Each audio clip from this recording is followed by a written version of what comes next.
আসসালামু আলাইকুম দর্শক, আপনারা দেখতে পাচ্ছেন এটি হলো একটি চুইঝালের চারা, যার বাজার মূল্য বর্তমান 1.5 থেকে 2,000 টাকা কেজিতে বিক্রি হয়। এই দেখুন আমাদের কাছে কতগুলো চুইঝালের চারা রয়েছে। এই চারাগুলো চাইলে আপনারা নিতে পারেন গাছে লাগানোর জন্য। এই চারাগুলো আপনারা গাছের কাছে মাটিতে রোপণ করে দিবেন।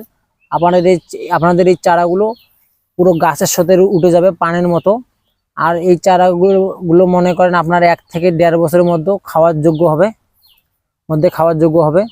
আপনারা চাইলে অবশ্যই নিতে পারেন। এগুলো হলো চুইঝালের চারা, যার বর্তমান বাজার মূল্য 1.5 থেকে 2,000 টাকা কেজিতে বিক্রি হয়। আর এত সুন্দর কোয়ালিফুল চারা, দেখুন কত সুন্দর একটি চারা। এই চারাগুলো আপনাদেরকে উত্তরবঙ্গে আদর্শ মানি নার্সারি ছাড়া অন্য কোনো নার্সারি আপনাদেরকে দিতে পারবে না। তাহলে অবশ্যই আমাদের আদর্শ মানি নার্সারির হোয়াটসঅ্যাপ নাম্বারে অবশ্যই যোগাযোগ করবেন। ইনশাল্লাহ সবাইকে দেওয়ার চেষ্টা করব। ধন্যবাদ, সবাই ভালো থাকবেন।